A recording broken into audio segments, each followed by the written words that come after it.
Genesis 14 answers this question. Would you recognize the devil? Well, there's a lot of us, a lot of Christians, and only one devil, and he can only be in one place at one time. So I guess the question would be, would you recognize one of the devil's minions if you met them? Would you recognize the devil? And Genesis 14 is going to help us unpack the answer to that question.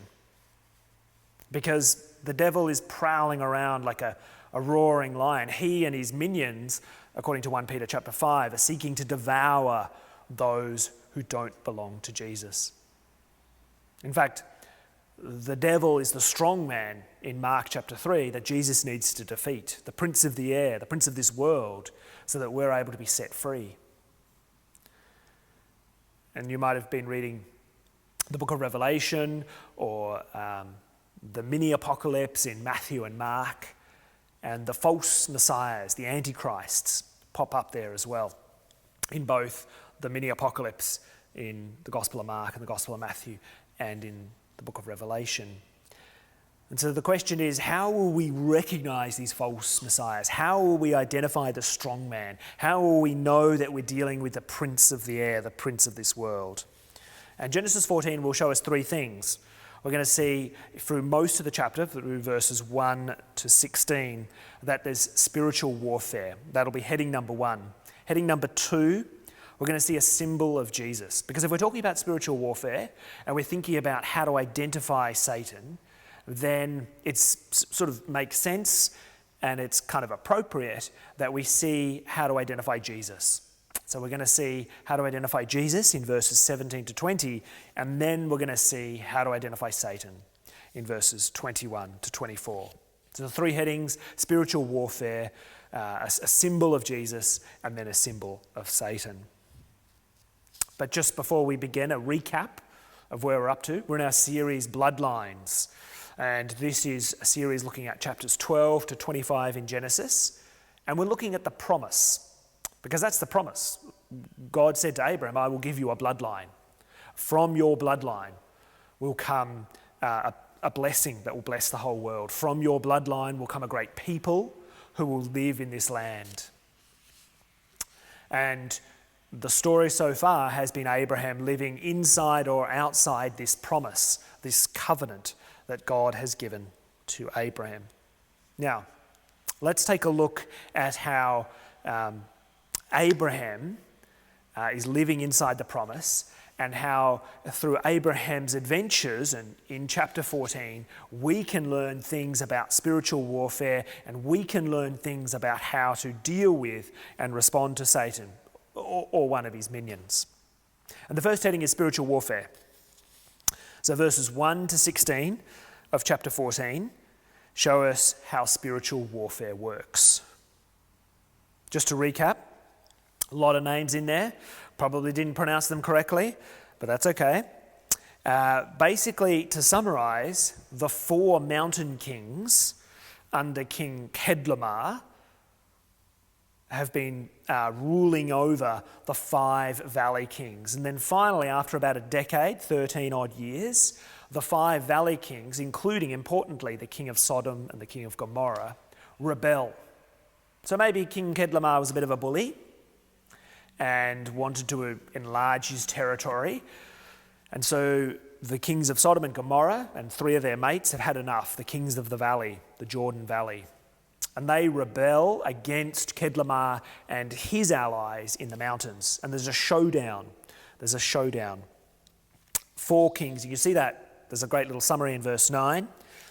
The last phrase in verse 9, 4 kings against 5. Now, even though it looks like 5 kings probably outnumbers the 4 mountain kings, they lose and they run away, and some of them fall into tar pits, although the king of Sodom survives. But the mountain kings loot the cities in the valley, and they carry off all the people and the possessions in the cities, including, verse 12, Lot and his possessions, since Lot was living inside the city of Sodom. Then we learn that Abraham hears about this, and Abraham gathers his security guards. It gives us a number, the 318 hired men, Abraham's security force. Abraham gathers them together. And it looks like from the story, perhaps he's been living under the trees of Mamre, and Mamre is mentioned in the story, so perhaps there's some allies have been working with him as well, and he's in safe territory. But he leaves that territory to do a sneak attack on Kedlamer, that's the leader of the mountain kings, and during a nighttime sneak attack completely defeats the superior mountain kings, rescues, and he has to chase them for a long time. He chases them, it says, as far as Damascus in the north. So a complete and utter victory, not just a surprise attack to rescue Lot, but also completely demolishing these mountain kings. And he rescues his nephew Lot and all the people associated with Lot. Notice how it mentions the women as well. Now, why do I say that this section illustrates spiritual warfare? These verses, 1 to 16, the battle and then Abraham's rescue of Lot. Well, I say that because of Ephesians 6. And Ephesians 6 says, "For our struggle is not against flesh and blood, but against the rulers and against the authorities and against the powers of this dark world and against the spiritual forces of evil in the heavenly realms." So even though this historical event takes place in God's big story, this particular historical event illustrates to us how spiritual warfare works. And therefore is relevant to us today, because we can see some of the principles that guide us in spiritual warfare and illustrate how spiritual warfare works.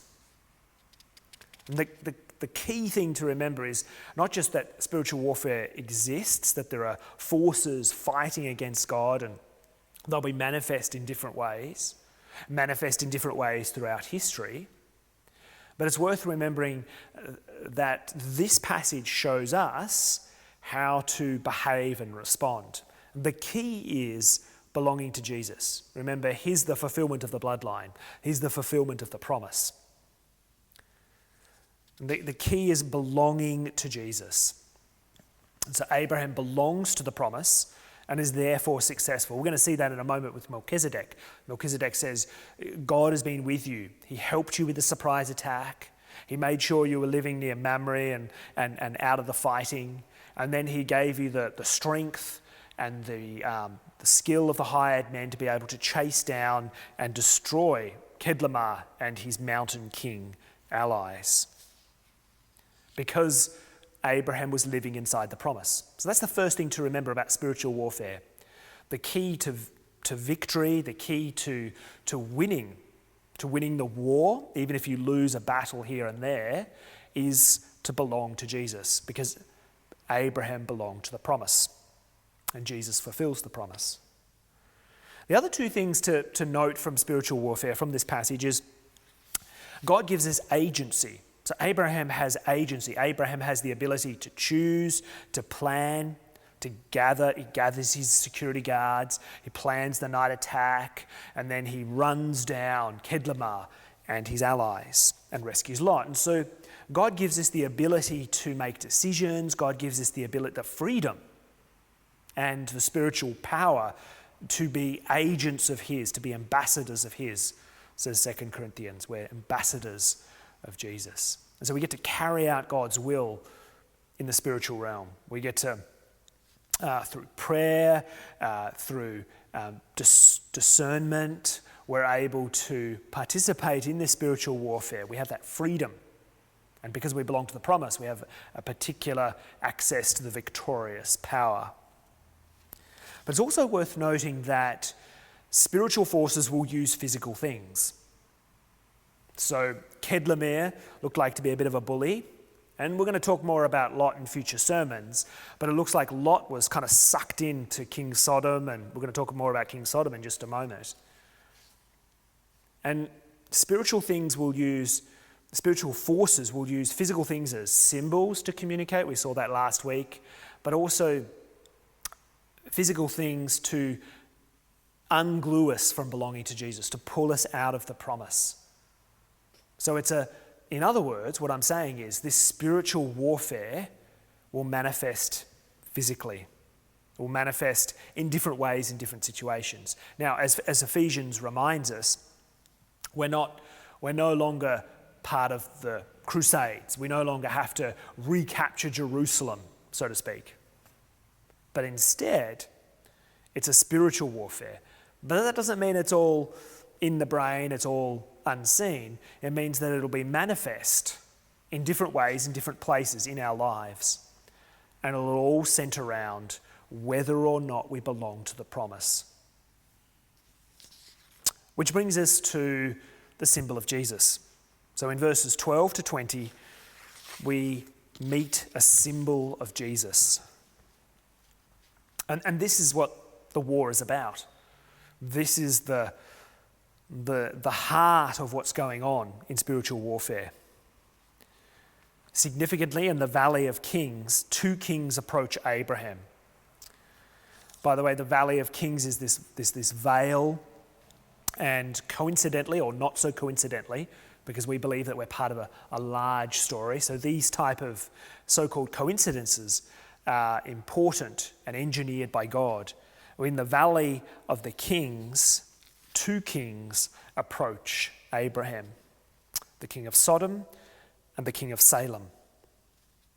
Now in verse 18, Melchizedek, the king of Salem, brings out bread and wine, and he's identified as the priest of God Most High, and he blesses Abram. And then in verse 20, Abram responds with a free will offering, giving 1/10 of everything he has.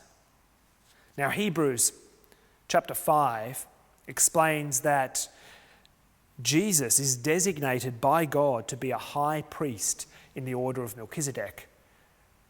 Because Jesus didn't come from the tribe of Levi, he wasn't a priest, yet Jesus had a priestly role, as Hebrews describes. And he's a priest in the order of Melchizedek. And Melchizedek is this agent of God, this symbol of God, or a king who symbolizes God's will, God's intervention into the world, God's miraculous intervention into the world. And this interaction with a priest, a mediator between God and Abraham, is a kind of a little cleansing, or it's a symbol of a cleansing. I think the position of this story coming after that stuff in Egypt, the stuff with Sarah and Pharaoh's court, is kind of a reinstatement of Abraham. It's kind of a cleaning of Abraham, because remember, the priest's role is to clean, is to make the people presentable before God, is to present the prayers and the sacrifices of the people to God. And so Melchizedek symbolizes the work of Jesus.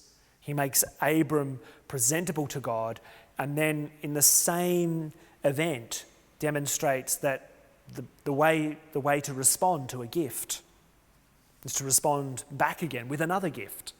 And so Abraham gifts back to God. God gives him, had given him previously Kedlamar, victory over Kedlamar, and giving him blessing because he's living inside the promise. And so that's how Abraham responds back in the same way.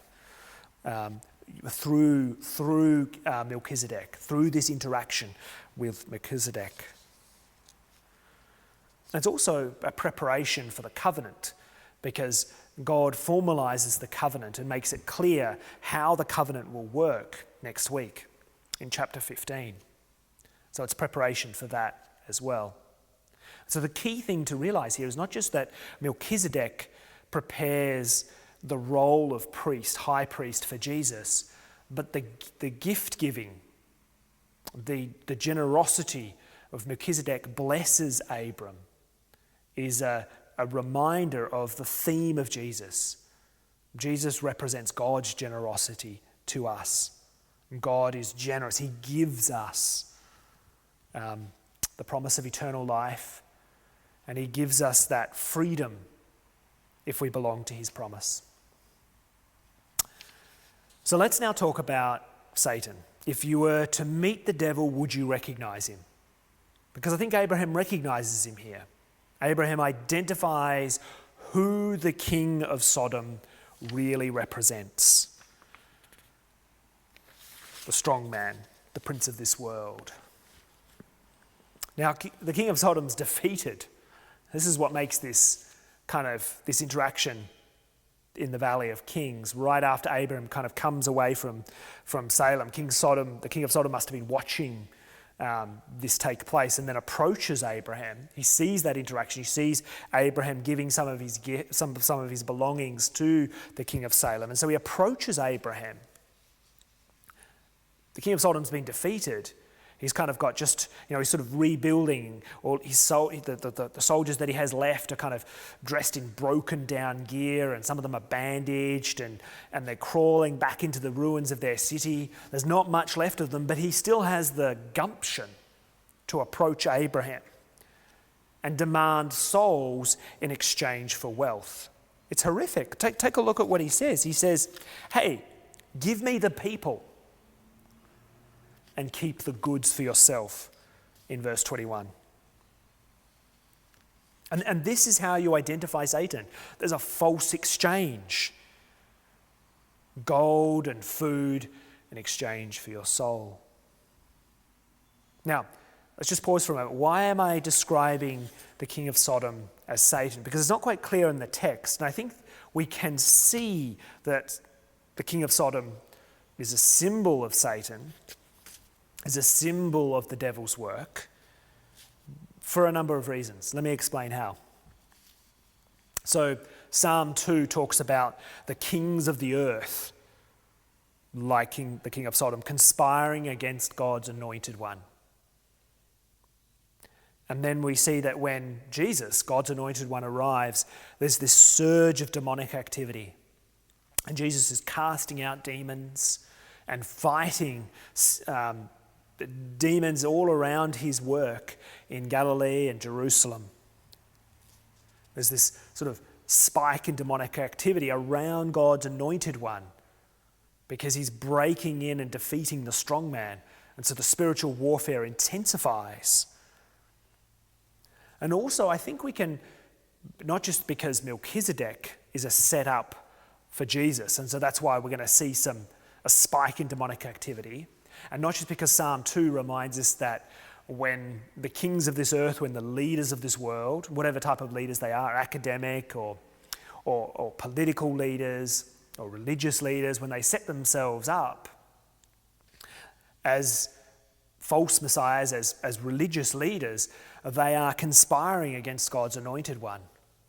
And there's a danger there that, like C.S. Lewis illustrates in The Last Battle, when you call on gods who aren't God, when you call on gods full stop, you're going to get a response. So make sure you call on the right God. Make sure you call on the living God. Otherwise a god like Tash will turn up. And the last thing that makes me think that the king of Sodom is a symbol for Satan is that he deals in souls. Remember the queen of Babylon in Revelation? She buys and sells the souls of men. And so does the king of Sodom. Note how Abraham rescues. It's interesting how Kedlamar takes possessions and Lot, and then the narrator, just ever so slightly, the narrator reminds us that in verse 16, Abraham rescues Lot, his possessions, and the women. So Abraham rescues people.